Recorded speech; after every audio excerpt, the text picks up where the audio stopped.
반갑습니다. 성경 사랑방 박은주 목사의 누가복음 다시 읽기 박은주 목사입니다. 또 이렇게 뵙게 돼서 대단히 반갑습니다. 오늘 성경 공부 본론에 들어가기 전에 여러분 이것이 무엇인지 한번 알아맞혀 보십시오. 자, 선미 씨 한번 읽어주시겠습니까? 이것이 뭔지 여러분 생각하면서 들어주세요. 네. 실제로 이것을 행하는 신도들의 형태는 어떤 면에서 초창기 기독교 공동체를 연상시킨다. 이들은 이것에 세례를 받은 뒤 새 삶이 열렸다며 가는 곳마다 복음을 간증한다. 주변의 이교도는 이들에게 포교의 대상이다. 이것에 성공한 사람 대부분은 주변 사람을 최소 5명 이상 동지로 끌어들이는 특성을 보인다는 것이 이 분야의 전문가의 지적이다. 이들은 딱 한 번 귀신을 질색하며 믿음의 공동체를 이루어 평생 이 같은 유혹으로부터 벗어나기를 소망한다. 순례자들이 헤어질 때 샬롬하며 평화의 인사를 나누듯 이들은 질금으로 인사하며 서로의 정신무장을 확인한다. 이것이 무엇일까요? 이것. 이게 뭘까요? 지금 되게 되게 뭐 신학적인 의미. 그죠? 그쵸. 뭐 초창기 기독교의 공동체 뭐 이런 게 나오려고 보니까 카타콤에서 있었던 걸까요? 네, 우리 모두가 네. 뭐 담배를 피우는 사람이건 피우지 않는 사람이건 이건 다 꿈꾸는 금연을 바로 이것이라고 표현했습니다. 즐거운 금연이라는 뜻입니다. 즐거운 금요일이 아니었구나.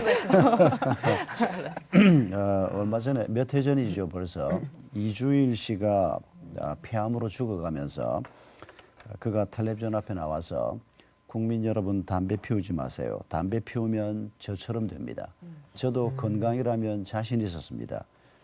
그런데 1년 전에만 담배를 끊었어도 제가 이렇게까지 되진 않았을 겁니다. 아주 초췌한 모습으로 온 국민 앞에 나와서 했던 이주일 씨의 얘기가 기억이 납니다.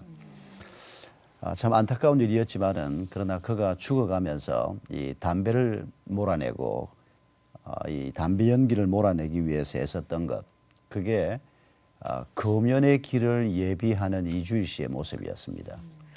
오늘 우리가 성경 본문을 통해서 예수님이 오실 길을 예비하셨던 요한 얘기를 함께 좀 생각해 보려고 합니다.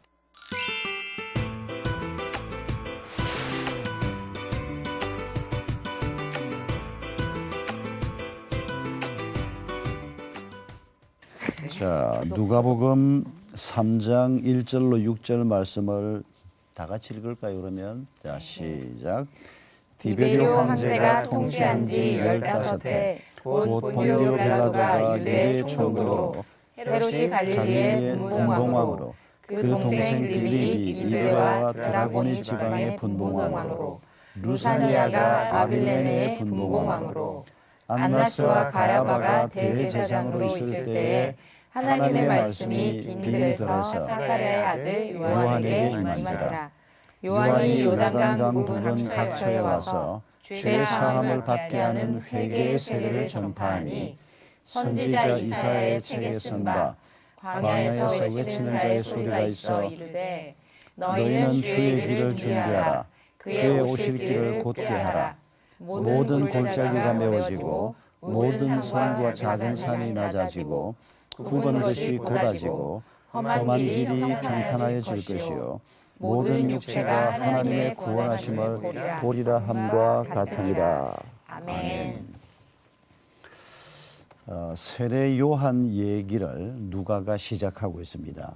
그러면서 4절에 보니까 세례 요한보다 800년 전에 살았던 이사야가 미리 말씀하시기를 광야에서 외치는 자의 소리가 있으려되 너희는 주의 길을 예비하라.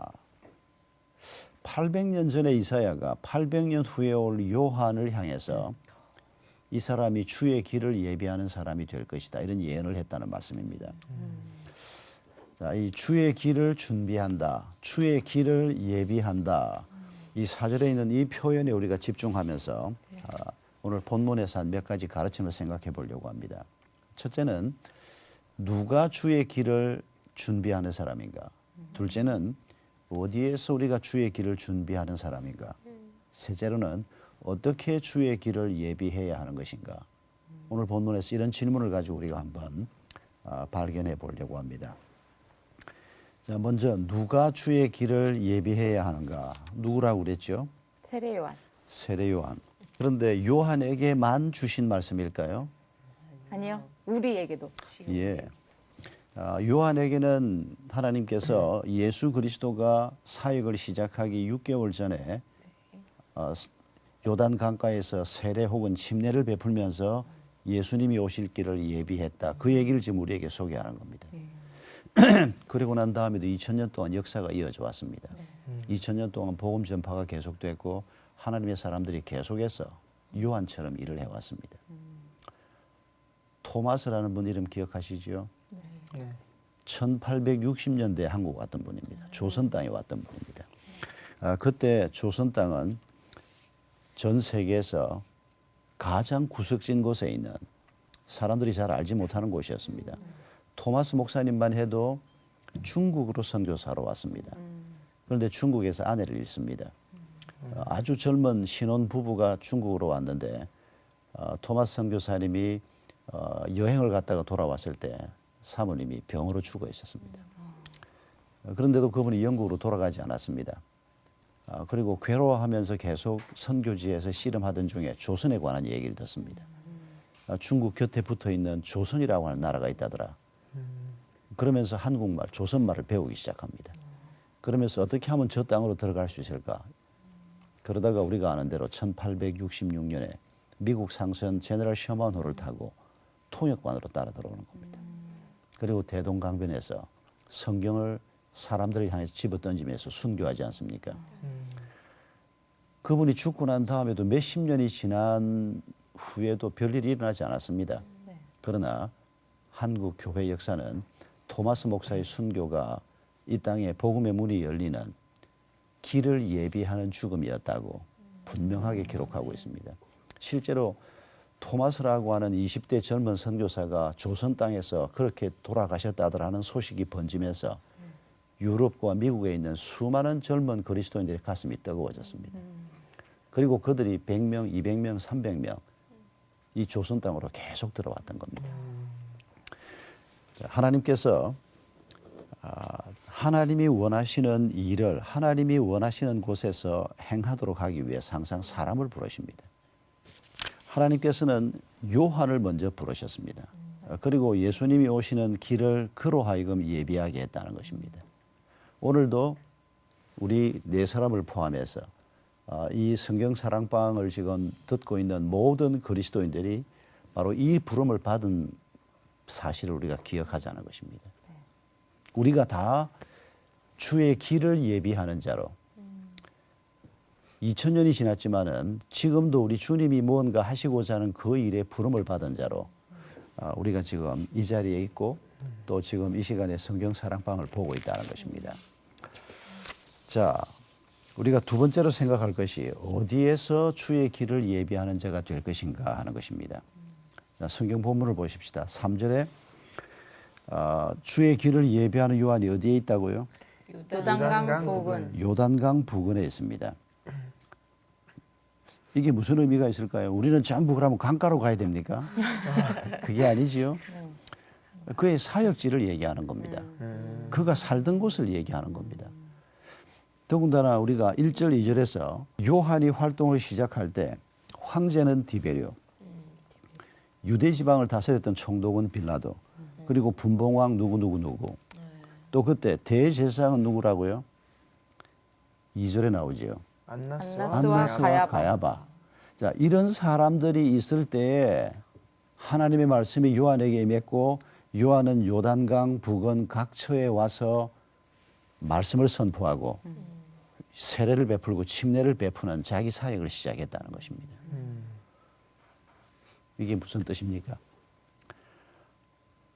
무슨 큰 뜻이 있겠습니까? 당연히 그냥 그가 살던 공간을 얘기하고 그가 살던 역사 속의 한 지점을 얘기하는 겁니다.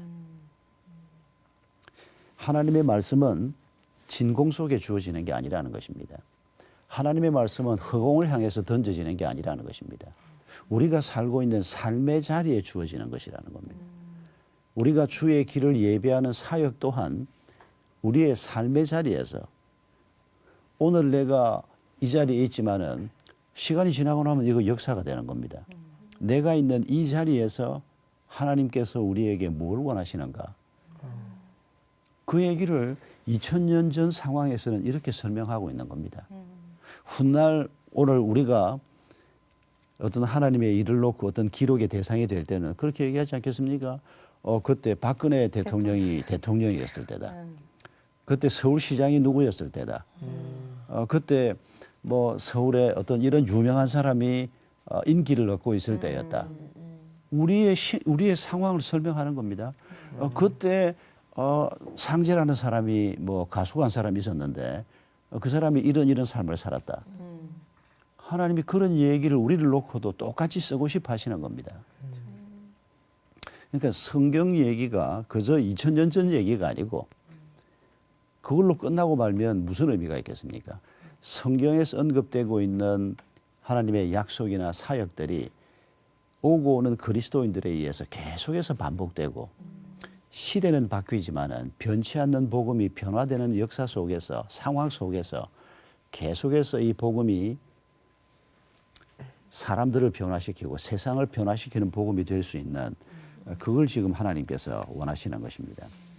특히 이 역사를 언급할 때 보면 2절에 보면 안나스와 가야바가 대제사장으로 있을 때라고 표현을 하고 있는데 여러분 대제사장은 임기직입니까? 종신직입니까? 종신직입니다. 대제사장은 종신직이란 말은 죽어야 새로운 대제사장이 세워진다는 말입니다. 그런데 지금 여기에 보면 두 사람이 대제사장입니다. 네. 그러네요. 이거 이스라엘 역사에 있어서는 안 되는 일이 일어났다는 얘기입니다.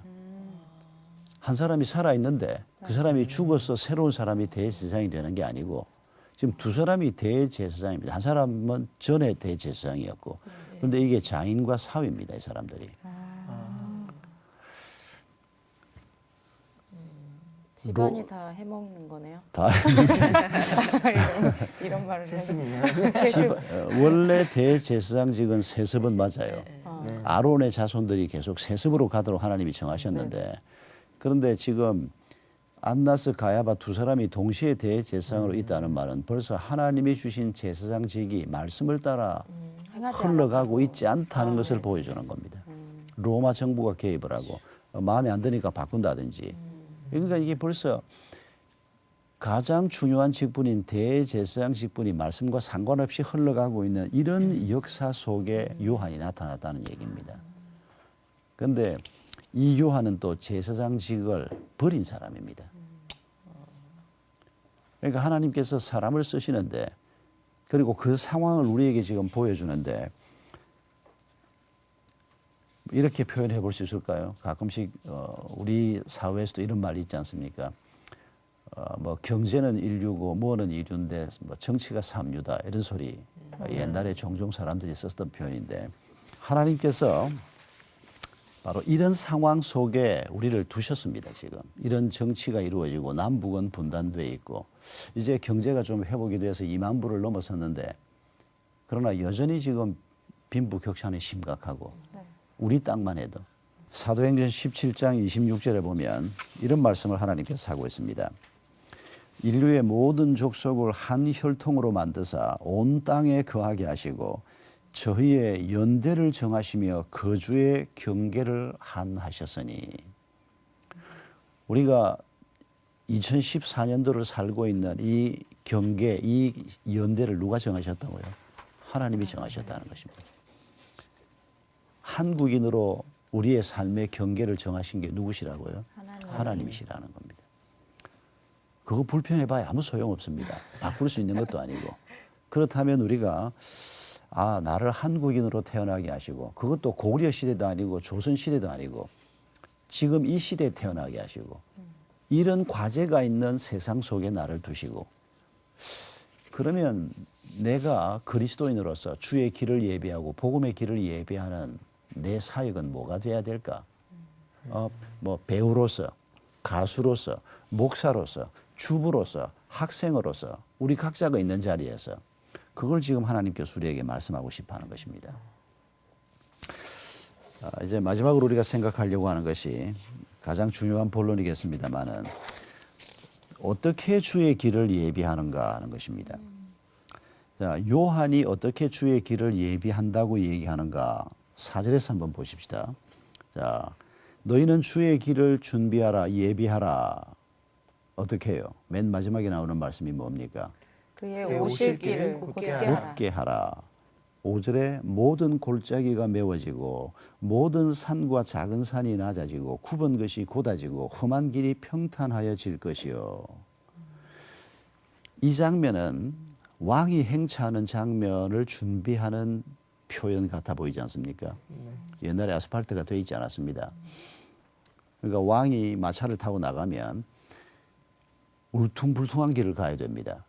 그럼 왕이 지나가는 길을 평탄하게 만드는 겁니다. 골짜기를 푹 빠진 곳은 메우고 높은 곳은 깎아내고 험한 걸 좀 이렇게 다듬어 놓고 그리고 매일 뺑 둘러가야 되면 가능하면 좀 더 빠르게 지나갈 수 없을까? 혹시 왕을 노리는 습격자들이 있을 수가 있으니까. 그러니까 왕이 행차를 할 때 길을 곧게 만들고 길을 메우고 평탄하게 만들고 지금 그 표현을 지금 이 4절 5절에서 하고 있는 겁니다. 지금 왕이 오고 계십니다. 누구십니까? 예수님. 예수 그리스도가 오십니다. 예수님보다 앞서서 지금 요한이 바로 이런 작업을 하고 있다는 겁니다. 우리도 우리 마을에 왕이 오셔야 한다는 겁니다. 내가 일하고 있는 그 영역에 왕이 오셔야 한다는 겁니다. 우리 가정에도 왕이신 예수님이 오셔야 한다는 겁니다. 그분이 오실 수 있도록 내가 하는 작업이 뭘까? 해야 할 작업이 뭘까? 자, 3절에서 요한이 했던 사역을 핵심적으로 표현하고 있는 말씀이 나오죠. 뭡니까? 회개의 세계의 세례를 세례를 전파하니. 예, 이게 요한의 사역의 핵심 아닙니까? 회개하라 천국이 가까웠느니라. 그게 요한의 메시지의 전형적인 표현입니다. 그러니까 지금 왕이신 그분이 오실 수 있도록 지금 먼저 하고 있는 게 뭔고 하니까 회개하라. 회개란 말이 뭡니까? 방향을 바꾼다는 뜻입니다. 문자적으로 회개란 단어의 뜻이 돈이 최고야 이렇게 생각하던 사람이 돈 가지고 사람이 행복해지는 게 아니야. 이 생각을 바꾸는 겁니다. 뭐 사람이 뭐 죽으면 끝이지 뭐 있기는 뭐가 있어? 아니라는 겁니다. 사람의 삶이 이 생에서 끝나는 게 아니고 영원한 삶이 있다는 것입니다. 눈에 보이는 것 말고 뭐가 있어? 눈에 보이지 않는 것들이 우리에게 많이 있다는 것입니다. 성경이 가르치는 바를 우리가 그렇게 표현하는 건데 그 출발점이 어딘가 하니까 회개라는 겁니다. 방향을 바꾼다. 생각을 바꾼다. 관점을 바꾼다. 그게 회개라고 하는 말의 표현입니다.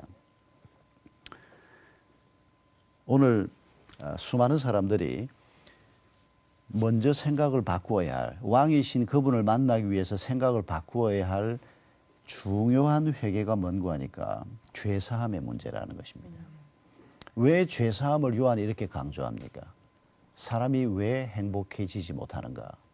돈이 없어서 부자도 불행합니다. 이쁘지 않았어? 이쁜 사람, 잘난 사람도 다 불행합니다. 배가 고파서 배불리 먹어도 불행합니다. 건강하지 못해서 건강한 사람도 불행합니다. 도대체 사람이 이렇게 텅 비어 있고 외롭고 힘들고 고통스러운 이유가 뭔가? 그게 죄 때문이라는 겁니다. 죄사함을 강조하는 이유가 바로 거기에 있습니다. 누구를 부끄럽게 하기 위해서가 아니고 우리가 죄사함을 받아야 왕이신 그분과 더불어서 새로운 세상을 살 수 있다는 겁니다. 근데 죄가 뭐냐? 이것도 사람들이 자기 생각을 따라서 생각합니다. 나쁜 짓 하는 게 죄지. 아닙니다. 성경은 그렇게 말하지 않죠. 나쁜 짓 하는 드러난 것 이전에 성경이 죄를 뭐라고 설명합니까? 하나님이 우리 속에 없는 것이 죄입니다. 하나님 없으면 어떻게 삽니까? 자기가 알아서 사는 거죠. 자기가 살고 싶은 대로 사는 거죠. 자기 욕망을 따라 사는 거죠. 그럼 결국 하나님이 주인 노릇하는 게 아니고 자기가 자기 욕망이 주인 노릇하는, 그러니까 황폐해질 수밖에 없고 외로워질 수밖에 없다는 것입니다. 그러니까 창세기 3장에서 선악과 사건을 우리가 가만히 생각해 보면 그걸 따먹을 때 탐식죄 때문에 하나님께서 죄라고 얘기하는 게 아니지 않습니까? 기억납니까? 창세기 3장 5절에 뱀의 모습으로 나타난 사탄이 유혹을 할 때 당신이 이 열매를 따먹으면 당신의 눈이 밝아져서 어떻게 된다고요? 하나님처럼 될 것이다 라고 말합니다. 그러니까 하나님처럼 되고 싶은 이게 죄라는 겁니다. 그러니까 하나님이 계셔야 할 자리에 하나님이 안 계시고 내가 하나님이 되고 싶은 내 인생인데 내가 알아서 살지 무슨 소리냐? 아니라는 겁니다.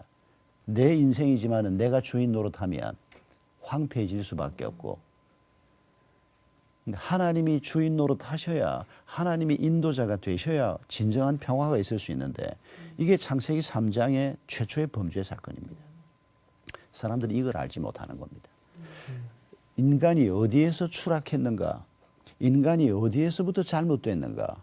이걸 모르니까 회복할 길도 알지를 못하는 겁니다. 그러니까 돈이 많으면 행복하지 않을까? 건사한 사람 만나서 결혼하면 행복하지 않을까? 예, 그런 것들이 분명히 부분적으로 우리에게 행복의 근거가 되는 건 사실입니다. 그러나 돈을 좀 벌어도 괜찮은 사람 만나서 결혼을 해도 뭐 몸이 그런 대로 건강하고 집안에 별 우환이 없는데도 여전히 사람들이 행복하지 못합니다. 뭔가를 더 찾고 있습니다. 회개하라. 생각을 바꾸라. 지금까지 보고 있던 것을 넘어서서 하나님이 보여주시는 것을 보라. 지금 하나님의 길을 예비하는 자가 요한 아닙니까? 네. 근데 요한을 우리에게 소개하면서 2절에서 그때 요한이 어디에 있었다고 얘기합니까? 빈들에서. 빈들에 있었다고 얘기합니다. 할 말이 없어서 그냥 빈들에 있었다 이렇게 말할까요? 성경은 절대로 무의미하게 표현하지 않습니다.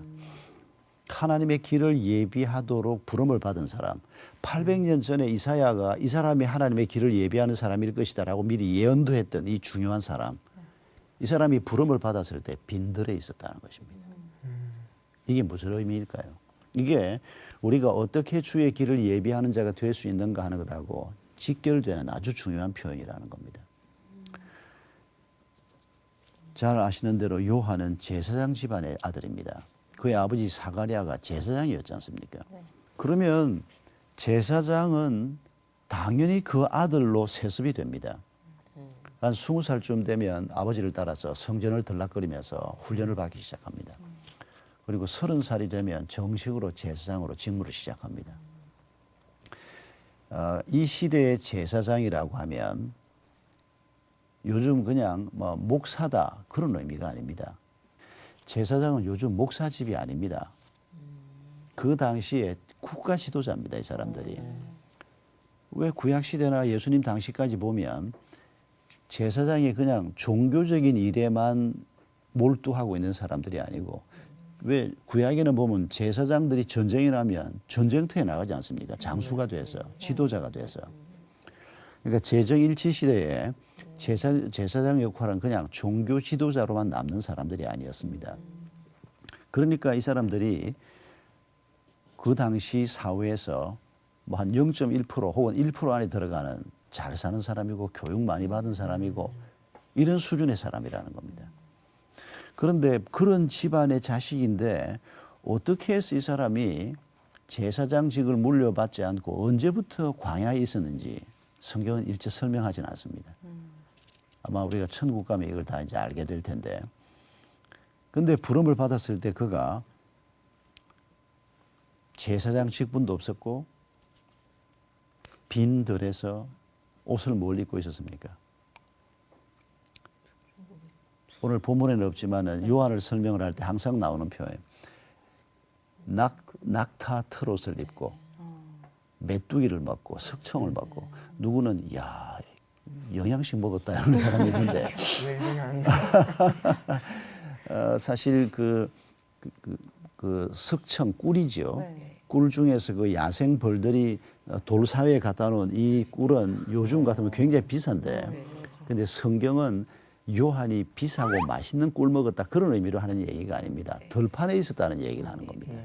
그러니까 성경을 읽을 때 내가 가지고 있는 생각을 가지고 성경을 해석하면 안 되고 성경 저자가 말하려고 하는 의도를 따라서 성경을 읽는 게 아주 중요합니다.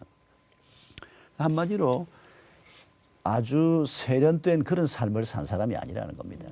근사한 옷을 입고 도시에서 이렇게 산 사람이 아니고 빈들에 있었던 요한이 하나님의 사역을 위해서 하나님의 길을 예비하는 자였다라고 하는 뜻은 우리는 이렇게 해석해야 되지 않겠습니까?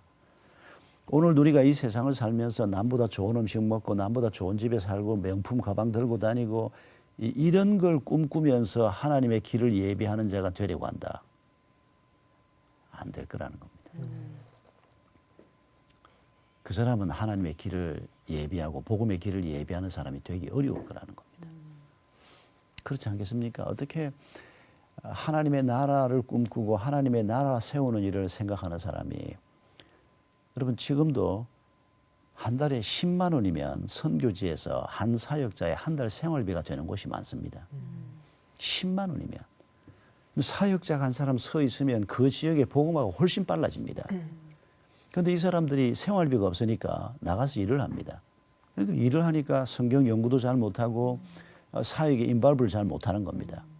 그런데 10만 원만 누가 부담해 주면 거기서 성경 연구하고 사람들 케어하고 완전히 사역을 할 수 있는데 선교제 가면 큰 돈입니다.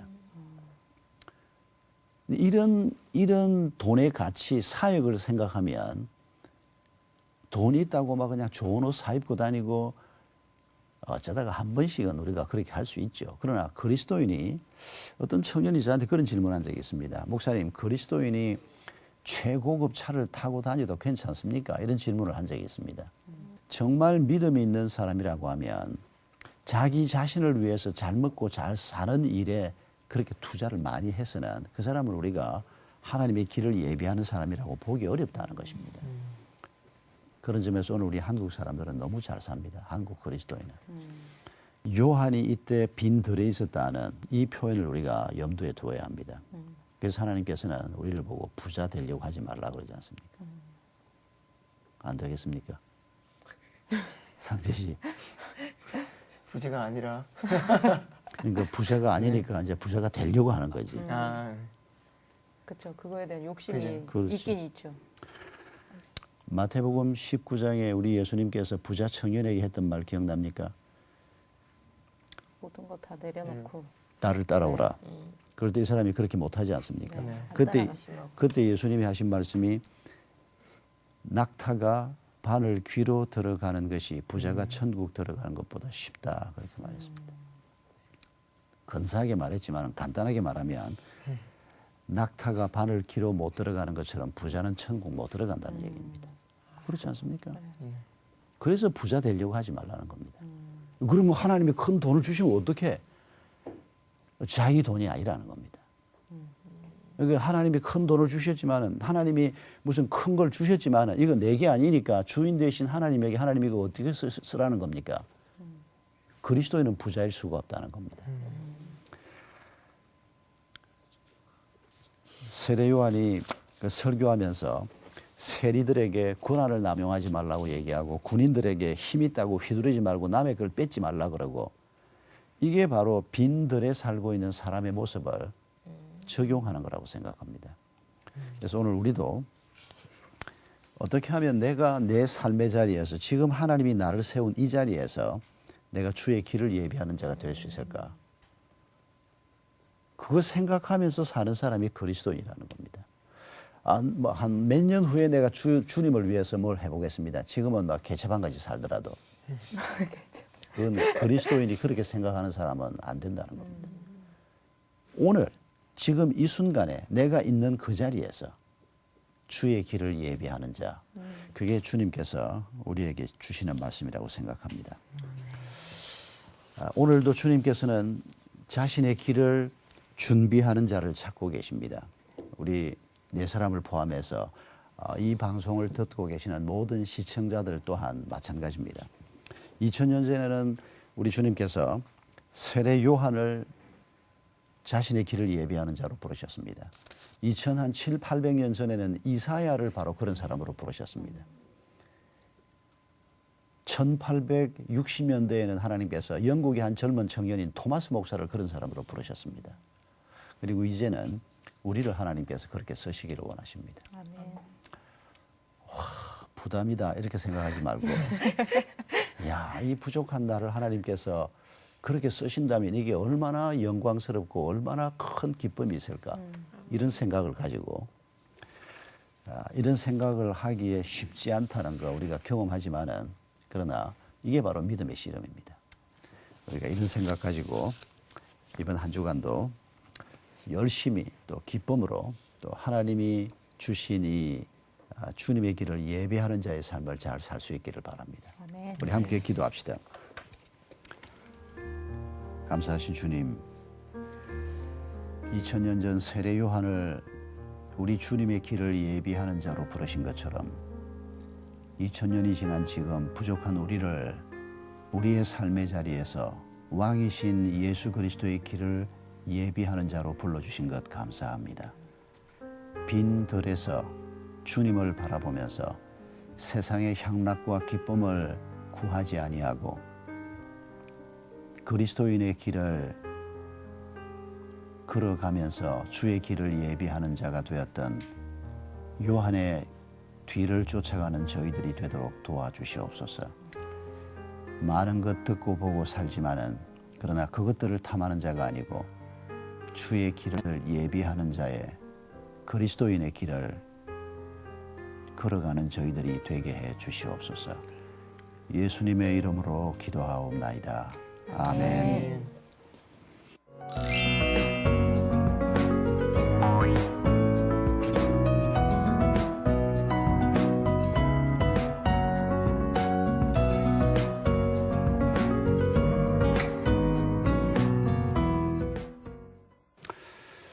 여러분 오늘 우리가 세례 요한을 통해서 주의 길을 예비하는 자의 모습을 살펴보았습니다. 이번 한 주간도 우리 모두가 우리가 있는 그곳에서 왕이신 예수 그리스도를 모셔드리는 주의 길을 예비하는 자로 사시기를 바랍니다. 다음 주간에 뵙겠습니다. 감사합니다. 감사합니다. 수고하셨습니다. 우리가 그 얘기를 얘기합시다.